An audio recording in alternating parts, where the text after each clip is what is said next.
Assalamualaikum warahmatullahi wabarakatuh. Saya Isna Maulida dari kelas A1 Farmasi Universitas Wahid Hasyim Semarang.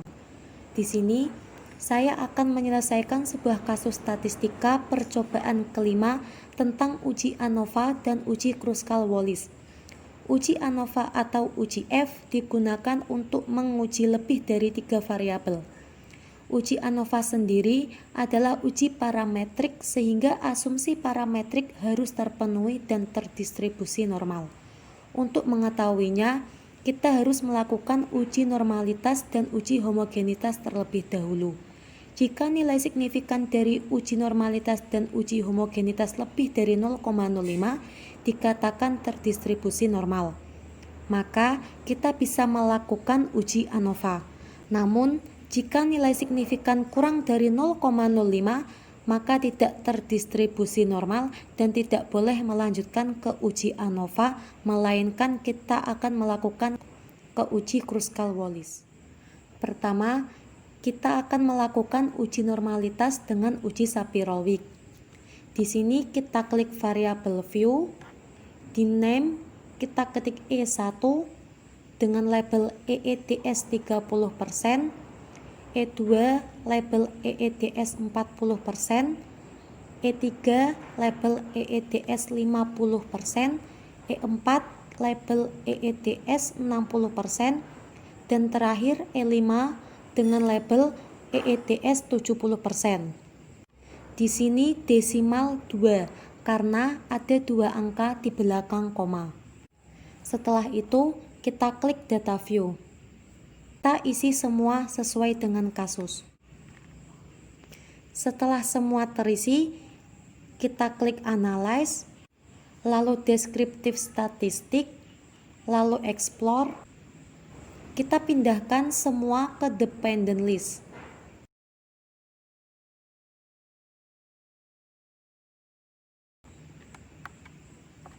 Setelah semua telah kita pindahkan, di display ini kita klik plot, lalu kita klik plot, kita klik none dan centang pada bagian normality plot with test. Lalu kita klik continue, lalu kita klik OK. Ini adalah output dari uji Sapir-Whorf. Di sini dapat kita lihat nilai signifikan dari EETS 30% adalah 0,374. Signifikan dari EETS 40% adalah 0,445.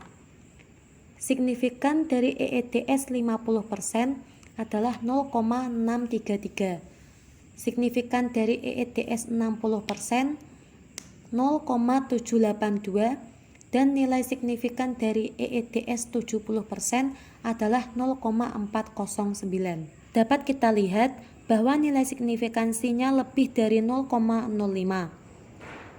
Setelah ini, kita harus melakukan uji homogenitas terlebih dahulu untuk mengetahui apakah data terdistribusi normal. Langkah selanjutnya, kita akan melakukan uji homogenitas.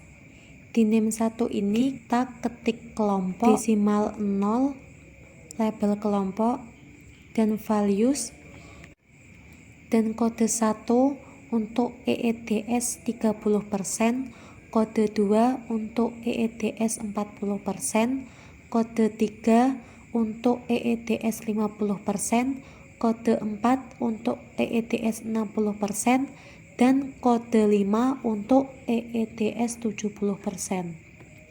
Lalu di name 2 ini kita ketik daya hambat dengan desimal 2 karena ada 2 angka di belakang koma.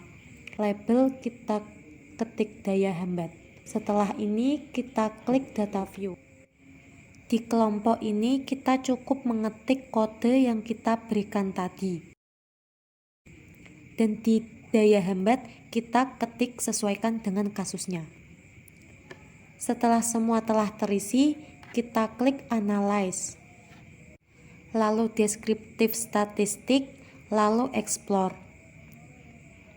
Di dependent ini, daya hambat kita isi ke kotak dependent list dan kelompok di kotak faktor list. Dan di display ini kita pilih yang bold, lalu kita klik plot. Di box plot ini kita pilih none, dan di sini kita pilih power estimation. Lalu kita klik continue dan OK. Ini adalah output dari uji homogenitas. Dapat kita lihat di sini, nilai signifikansinya kurang dari 0,05. Dan syarat dari uji parametrik sendiri, nilai signifikan dari uji normalitas dan uji homogenitas keduanya harus terdistribusi normal. Maka ini tidak dikatakan terdistribusi normal karena hanya salah satu yang nilai signifikansinya lebih dari 0,05. Selanjutnya, kita akan melakukan uji Kruskal-Wallis. Uji Kruskal-Wallis ini merupakan uji non-parametrik. Pertama, di variabel view ini, kita ketik name nomor 1 kelompok dan name nomor 2 daya hambat. Setelah terisi, kita klik data view dan kita isi sesuai dengan kasusnya. Lalu, setelah semua telah terisi, kita klik analyze, lalu non-parametric test, legality dialog, dan k-independent sample.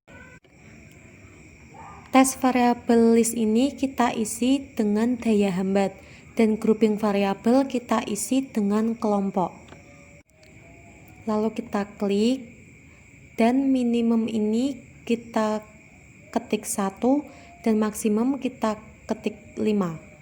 Lalu continue, dan di test type ini kita centang yang Kruskal-Wallis. Lalu kita klik OK. Dan ini adalah hasil output dari uji Kruskal-Wallis. Di sini kita dapat melihat di asimsiknya. Di asimsik ini kurang dari 0,05 sehingga dapat disimpulkan bahwa ada perbedaan antara konsentrasi EETS terhadap diameter daya hambat terhadap bakteri Staphylococcus aureus. Cukup sekian yang dapat saya sampaikan. Mohon maaf apabila ada kesalahan kata.